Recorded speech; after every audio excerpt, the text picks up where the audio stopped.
The giant ship appeared in Earth's sky without warning. It hung over New York like a metal moon, silent and waiting.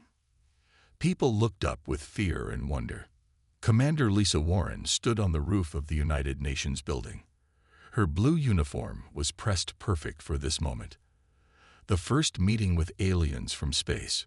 Her heart beat fast, but her face stayed calm. "They're coming down," said the voice in her earpiece. A beam of light shot from the ship. It touched the ground nearby and spread wide. From this light stepped 5 beings that were not human. The tallest had blue skin that seemed to shine. It had 4 arms and eyes that glowed like stars. "I am High Counselor Zeth of the Arcturian people," it said in perfect English. "We welcome Earth to the Galactic Council." Lisa stepped forward. "Commander Lisa Warren of Earth, we are honored to meet you." Cameras flashed. History was happening. Humans were no longer alone. 3 days later, Lisa sat in a large room inside the alien ship. The walls glowed with strange light. Around her sat leaders from 12 alien species. They showed her images of worlds she could not imagine, cities that floated in the air, and ships that traveled faster than light. "All this can be shared with Earth," said Zeth. His voice was smooth like honey.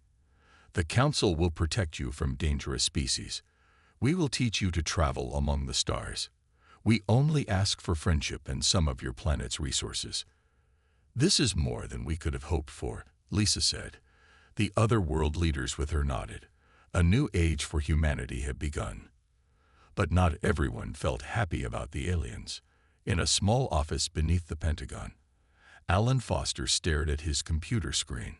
He was thin with tired eyes from looking at data for too long. Something didn't feel right about these aliens. "They're putting up stations all around our solar system," he said to himself. "For our protection, they say." He looked at the images again. The alien stations had weapons that pointed at Earth, not away from it. Why would protection need to aim at the thing being protected? He tried to tell his bosses, but they didn't listen. "Don't rock the boat, Foster," they said. "This is the best thing that ever happened to Earth." Late that night, he broke into files he wasn't supposed to see. The Council's own words were there, hidden in code. "Human adaptability presents concerns. Their learning rate exceeds safety parameters. Containment recommended." Foster's hands shook. Containment, not partnership. On the alien ship, Lisa was shown to her new office. As Earth's ambassador, she would speak for all humans to the Council. The room was beautiful, with views of space that took her breath away. "I hope you find everything satisfactory," said Zeth, standing in the doorway. "It's amazing," she answered. "I still can't believe how lucky we are." After Zeth left, Lisa touched the strange metal of her desk. So much to learn. So many new friends among the stars. She did not see Zeth meet with the other council leaders in a hidden room. "The humans suspect nothing," Zeth said. "They are grateful for the little toys we've given them." Another alien, with skin like stone, laughed. "How long before we begin the real work?" 5 of their years should be enough," Zeth answered. "By then our positions will be secure. The monitoring stations will be fully armed. And if they discover our plans before then..."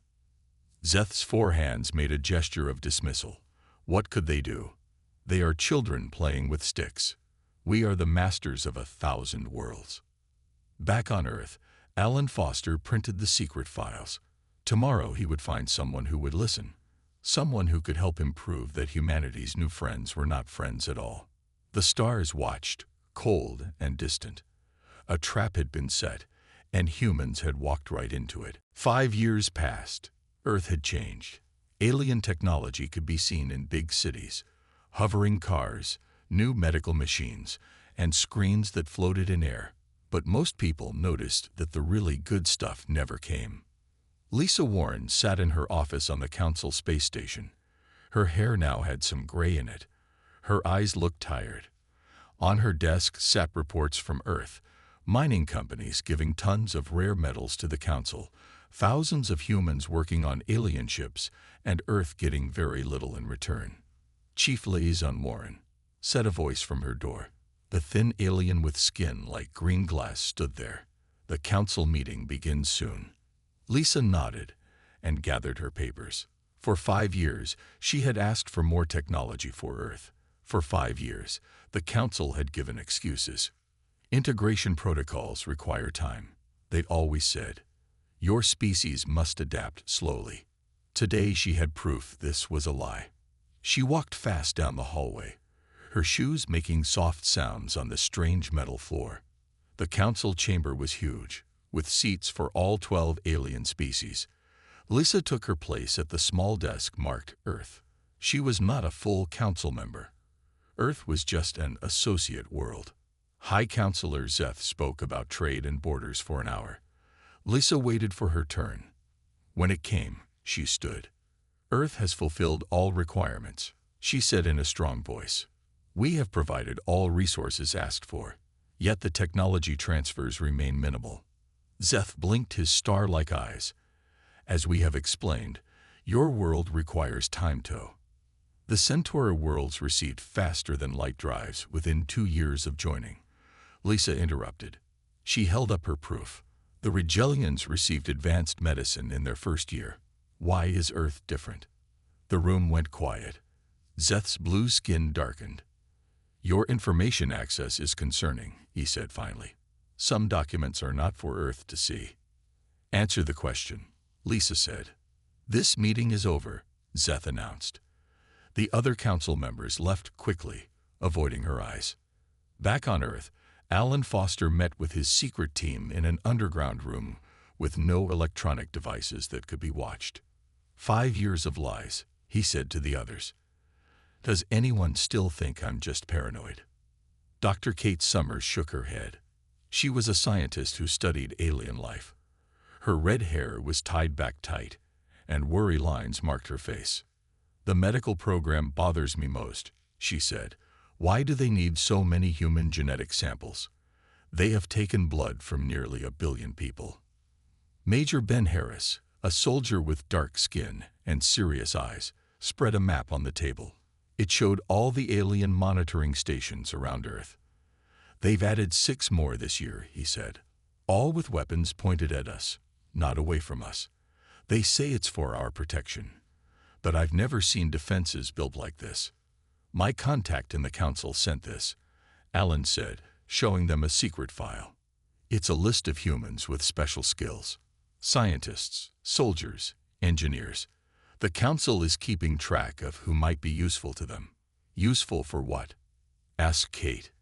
I don't know, Alan said, but they've started changing some of the medical samples they return to us, making small changes to them. Kate looked shocked. That could be the start of a biological weapon, something that targets humans only.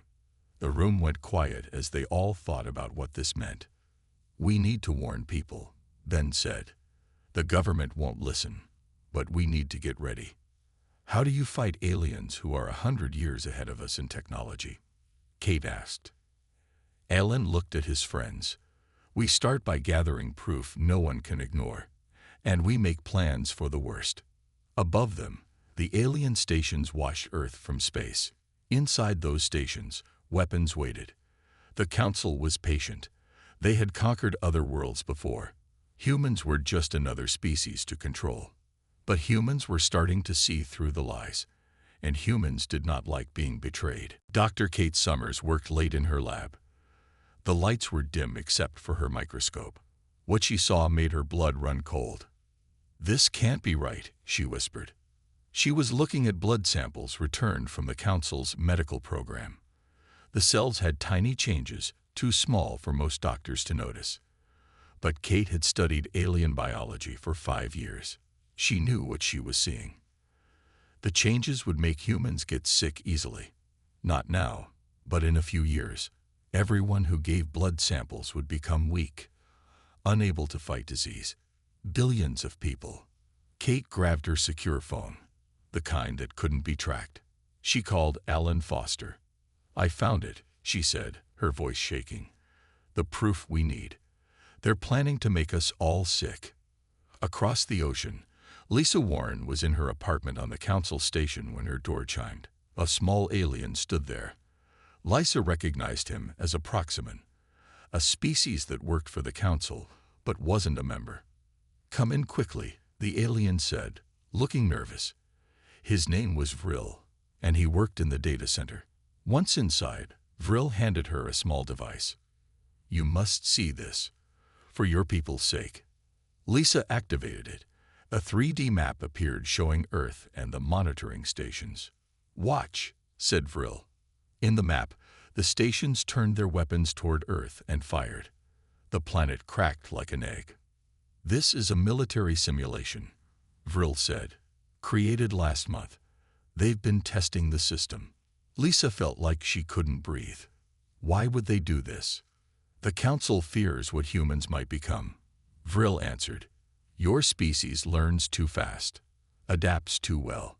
They've seen it before, and they always remove the threat early." "Remove the threat." Lysa's voice was barely a whisper. "Most humans will die. Some will be taken as workers to other worlds. This has happened many times before." Lysa packed a small bag that night. She had to get back to Earth with this information. The Council couldn't be allowed to finish their plan. Meanwhile, Alan Foster was in a hidden room beneath Washington, looking at hacked Council communications. His team had finally broken their code. The messages were clear. The Council planned to disable Earth's electronics with a special weapon. Then the monitoring stations would strike key military targets. After that, a disease would spread among the weakened humans. "My God," said Major Ben Harris, reading over Alan's shoulder. "They've been planning this from the beginning." The door burst open. Kate Summers rushed in, holding her evidence of the changed blood samples. "It's biological warfare," she said. "They've set us up to die." Ellen nodded grimly. "We need to get this to someone with power." "No one will believe us without proof they can't deny," Ben said. Their answer came the next day. Lysa Warren arrived on Earth in a small shuttle, breaking Council rules by leaving without permission. She went straight to the hidden base. "I have the proof," she said, showing them the simulation Vril had given her. But while they talked, High Counselor Zeth was addressing the world's leaders. "We regret to inform you that Lysa Warren has suffered a mental breakdown," Zeth said, his voice full of fake concern. "She has stolen sensitive materials and may be dangerous." On screens around the world, images appeared showing Lysa edited to look like she was meeting with known terrorists. "When this situation is resolved, we will continue our beneficial relationship with Earth," Zeth finished smoothly. In the hidden room, alarms went off. Council ships were entering Earth's atmosphere, heading for major cities. "They're coming for us," Lysa said, "and they're moving up their timeline." Ellen looked at the others. "Then we better move up ours. It's time to show humanity what these friends really are." The truth was about to break open like a storm. The Council had betrayed humanity. Now they would learn what humans do when backed into a corner. Chaos spread across Earth as the truth about the Council leaked out. Lysa Warren's face was on every screen. Some called her a hero. Others called her a liar. World leaders argued about what to do. Some wanted to fight. Others still trusted the aliens. The people watched the sky with fear. In the middle of this storm stood Admiral Frank Daniels. He was an older man with a stern face and steady hands. When others panicked, he stayed calm. "We need to prepare for the worst," he told the emergency meeting of military leaders. "If the Council attacks..." He never finished. The lights went out. Computers died. Phones stopped working. Outside, cars stopped in the streets. The Council had made its first big move. In orbit, their ships activated a device that sent waves of energy down to Earth. It fried electronics across the planet. Cities went dark. Planes had to make emergency landings. The world went quiet in a way it hadn't been for 100 years. High Counselor Zeth watched from his ship. "Now they will understand their place," he said to his officers. "Primitive worlds always fall quickly once their machines stop working." But Admiral Daniel smiled in the darkroom. He pressed a button on a small device on his wrist. Lights came back on, but these were different emergency systems that had been built in secret. "They think we didn't plan for this," he said. "Major Harris warned us months ago." Across the planet, hidden military bases powered up with shielded equipment. Specially built radios began to coordinate humanity's response. Meanwhile, Lisa Warren and Alan Foster were broadcasting the truth from a protected station deep underground. They showed the Council's plans, the weapons aimed at Earth, and the changed blood samples. "They came as friends but planned our destruction," Lisa said to cameras that sent her image around the world. "Now we must stand together." Council ships landed in major cities. Alien soldiers in advanced armor marched out, expecting to find confused, helpless humans. Instead, they found resistance. In New York, police officers and civilians with special weapons waited behind barricades. In Beijing, soldiers using tactics designed by Ben Harris attacked the aliens from hidden positions. In Cairo, the aliens' weapons mysteriously failed when they tried to fire. Zeth received reports of the resistance with shock. Impossible. Their systems should be disabled. His officer looked nervous. "They seem to have prepared for this, High Counselor." On Earth, Kate Summers worked with other scientists in a protected lab. For months they had studied the few pieces of alien technology they could get. Now they were putting that knowledge to use. "Their armor has a weak point here," she told soldiers through video calls. "Their weapons can't work if you disrupt this field." The Council forces, expecting an easy victory, found themselves in a real fight. They had better technology, but the humans knew their world and fought with desperate courage. Admiral Daniels directed the defense from a mobile command center. "They thought we'd be easy to conquer," he told his officers. "That's why they'll lose." At the United Nations building, now lit by emergency power, world leaders finally united. There was no more argument about whether the Council was good or bad. The attack had made that clear. "Humanity stands together," they announced. "We will not surrender our world." In space, more Council ships arrived. The real battle was just beginning. The aliens had weapons that could destroy cities. They had ships that could rain fire from above. But they had made a mistake that many had made before. They had threatened humans' home. And humans would fight with everything they had to protect it. "They told us to flee," Admiral Daniels said, watching reports from around the world. "But it seems we're not very good at following orders from those who lie to us." The Council was about to learn a hard lesson about humanity. Betrayal only made them stronger. Dr. Jason Martinez hadn't slept in 3 days. His eyes were red, his hands shook from too much coffee, but he wouldn't stop working. The aliens had killed his wife and daughter when they attacked his city. Now he worked with just one goal: to find a way to hurt them back. "I think I found something," he said, looking up from his equipment. The lab was hidden deep underground, safe from alien attacks. 20 scientists worked there, studying captured alien technology. "They're shields," Jason said. "They work by blocking energy at certain levels. But there's a gap, a weakness." He showed the others his discovery. Alien shields could stop most weapons, but they couldn't block a specific pattern of energy waves. If human weapons could be changed to use this pattern, they could break through the alien defenses. "This could change everything," said another scientist. Word of the discovery spread fast. In his command center, Admiral Daniels ordered all weapons to be modified. "Dr. Martinez has given us a chance," he told his officers. "Now we take the fight to them." The aliens had expected an easy victory. They didn't expect humans to find a weakness in their shields. They didn't expect humans to fight so hard. And they really didn't expect humans to attack them in space. Lisa Warren stood on the bridge of a ship called the Defiance. It was one of 3 ships humans had built in secret, using what they learned from Council technology. Small and fast, they weren't meant for big battles. They were meant for surprise. "Are your people ready?" she asked Ben Harris, who now led the ship's fighters. He nodded, ready to show the Council what humans can do. The plan was dangerous but smart. Instead of just defending Earth, Humans would attack Council bases and ships. They would use the shield weakness Dr. Martinez discovered. They would show the Council that humans weren't easy prey. The Defiance and its sister ships, Liberty and Vengeance, jumped into space near a Council supply base. Alarms sounded on the alien station. "Human ships detected," said a Council officer. "How did they get here?" "It doesn't matter," his commander said. "They are primitive vessels. Destroy them." Council ships moved to attack, their weapons charging. They expected an easy fight. They were wrong. The human ships fired weapons modified with Jason's discovery. The shots went right through alien shields. Explosions bloomed in space as Council ships took damage they never expected. "Impossible," yelled the Council commander.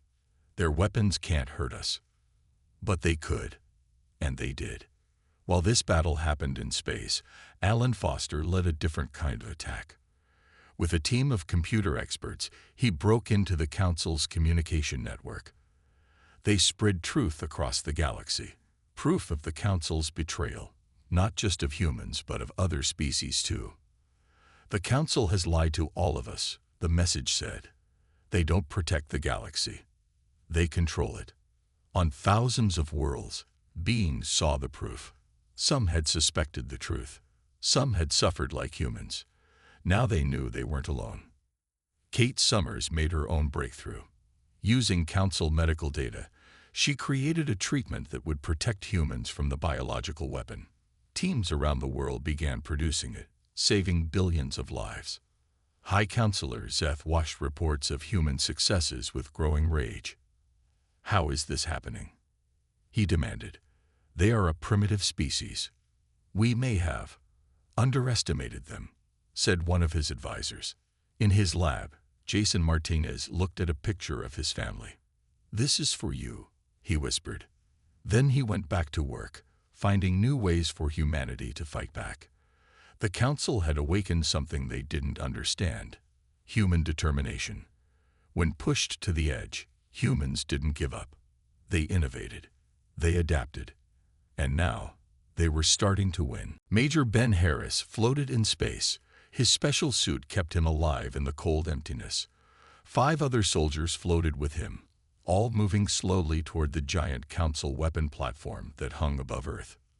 "Remember," Ben said quietly through his radio, "we need to plant the charges exactly where Dr. Martinez showed us. One mistake, and the shield weakness won't work." The team had trained for weeks for this mission. If they could disable this platform, the others would be easier to attack. If they failed, the platform could destroy entire cities below. On Earth, Admiral Daniels watched their progress from his command center. "Harris and his team are approaching the first target," he told the world leaders gathered with him. One leader asked, "What are their chances?" Daniels didn't lie. "Not good, but I'd bet on Harris any day." In space, Ben reached the platform. Alien guards patrolled inside, but they didn't expect an attack from outside. Who would be crazy enough to float through space to attack them? Humans would. Ben placed his device on the hull where the shield generator connected. The device sent out the special frequency that Dr. Martinez had discovered. A small hole appeared in the shield, just big enough for Ben to slip an explosive through. "Charge 1 set," he whispered. His team did the same at other key points. When all charges were placed, they pushed away from the platform, floating back to their hidden ship. "Fire in the hole," Ben said, and pressed the button. The explosions weren't big, but they hit exactly the right spots. The platform's shields failed completely. Its weapons went dark. "Platform 1 is blind," Ben reported, moving to Platform 2. On his Council ship, High Councilor Zeth received the news with shock. "How did they disable our most advanced weapons platform?" he demanded. "Unknown, High Councilor," an officer replied. "But 3 more platforms have gone dark in the last hour." The Council was arguing among themselves now. Some wanted to use their biggest weapons to destroy Earth completely. Others thought this was too extreme. "If we destroy them, we lose valuable resources," argued one Council member. "If we don't destroy them, "They might destroy us," said another. While they argued, humans acted. Lisa Warren had contacted other species who had been hurt by the Council. Many had been waiting for a chance to fight back. Now they joined with humans, sharing information and resources.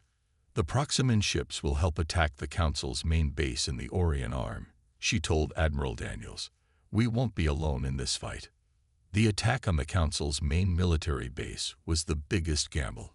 It was deep in Council space, heavily defended. But if they could capture it, they could access the Council's entire defense network.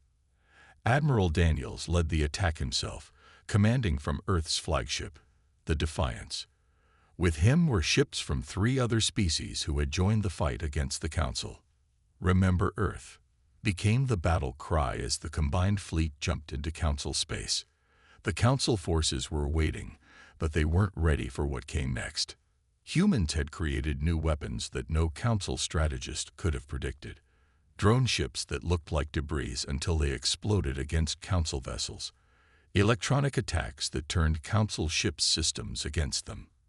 And brave pilots on one-way missions, determined to save their homeworld no matter the cost.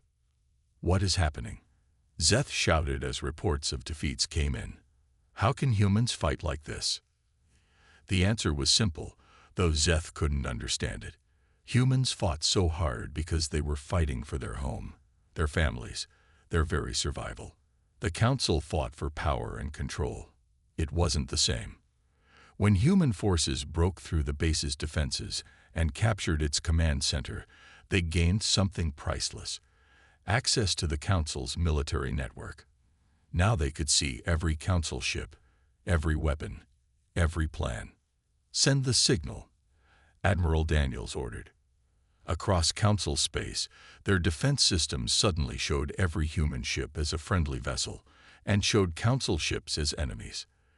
In the confusion, human forces struck hard and fast. The tide of the war had turned. Humanity, once on the edge of defeat, now pushed forward.